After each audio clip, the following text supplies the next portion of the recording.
नमस्कार, मैं स्वाति सक्सेना और आप देख रहे हैं हिंदी टॉप न्यूज। भारत में कोरोना मरीजों की तादाद 26,000 के पार हो गई है, जो कि कोरोना की चपेट में आकर 825 लोगों की मौत हो चुकी है। अच्छी खबर यह है कि 5,803 कोरोना मरीज ठीक होकर घर जा चुके हैं। अभी भी महाराष्ट्र में सबसे ज्यादा 6,817 मरीज हैं। मुंबई का धारावी बड़ा हॉटस्पॉट बन गया है। वही देश की राजधानी दिल्ली का हाल भी बेहाल है। दिल्ली के हिंदू राव अस्पताल में एक नर्स के कोरोना पॉजिटिव पाए जाने के बाद अस्पताल को बंद कर दिया गया है। अब अस्पताल को सैनिटाइज करने के बाद काम शुरू होगा। वहीं दिल्ली स्थित एम्स के कैंसर डिपार्टमेंट में काम करने वाली एक नर्स भी कोरोना पॉजिटिव पाई गई है। दिल्ली में कोरोना मरीजों का आंकड़ा बढ़कर 2,625 तक पहुंच गया है। देश की राजधानी दिल्ली में कोरोना का प्रसार जितनी तेजी से हो रहा है, वहीं यहां पर इलाकों को कंटेनमेंट जोन घोषित करने और सील करने का काम भी लगातार जारी है। बढ़ते बढ़ते दिल्ली में कंटेनमेंट जोन की संख्या अब 95 पहुंच गई है। शनिवार को दिल्ली के 3 और इलाकों को कंटेनमेंट जोन घोषित किया गया है। कानपुर के कुली बाजार इलाके को कोविड-19 रेड जोन घोषित किया गया है। इलाके में आवश्यक सेवाओं के लिए छूट के साथ लोगों को आवागमन पर रोक लगा दी गई है। सेक्टर मजिस्ट्रेट इंद्रजीत वर्मा ने कहा कि आवाजाही पर सीसीटीवी कैमरों की मदद से नजर रखी जा रही है। कोरोना वायरस के कारण लगे कर्फ्यू से अर्थव्यवस्था की रफ्तार धीमी हो गई है। वहीं पंजाब सरकार ने अभी तक कोई फैसला नहीं लिया है।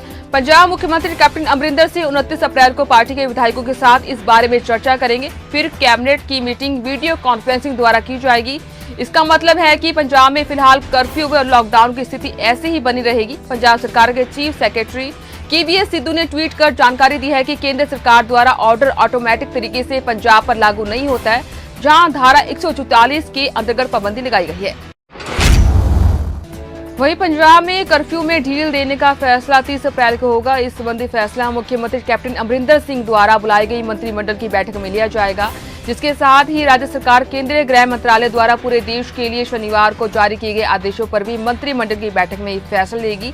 जिसके बाद राज्य में जारी कर्फ्यू में कौन कौन सी सेवाएं बहाल होंगी और किस श्रेणी के उद्योग खोले जाएंगे, इस पर फैसला होगा। पंजाब मुख्यमंत्री कैप्टन अमरिंदर सिंह के नेतृत्व वाली पंजाब सरकार ने राज्य को कोविड-19 के बाद विकास को बढ़ाने के लिए माहिर ग्रुप बनाया है, जिसके प्रमुख प्रसिद्ध अर्थशास्त्री और योजना आयोग के पूर्व डिप्टी चेयरमैन मोंटेक सिंह आलूवालिया होंगे। माहिरों का यह ग्रुप, जिसमें जाने माने अर्थशास्त्री और बड़े उद्योगपति भी हैं, पंजाब सरकार को छोटे समय यानी कि 1 साल के एक्शन प्लान के लिए सिफारिश करेगा। एक सरकारी वक्त के मुताबिक यह 20 सदस्यीय ग्रुप अपनी सिफारिशों की प्राथमिक रिपोर्ट 31 जुलाई 2020 तक सौंपेगा और इसके बाद 30 सितंबर और 31 दिसंबर 2020 तक 2 और रिपोर्टें सौंपेगा। भारत में कोरोना वायरस के मरीजों की संख्या लगातार बढ़ रही है। इसका संक्रमण कब खत्म होगा, इसको लेकर अलग अलग दावे किए जा रहे हैं। इसी बीच सिंगापुर की एक यूनिवर्सिटी ने अच्छी खबर दी है। डेटा सेंसस के जरिए दावा किया गया है कि भारत में 20 मई के आसपास कोरोना वायरस खत्म हो सकता है।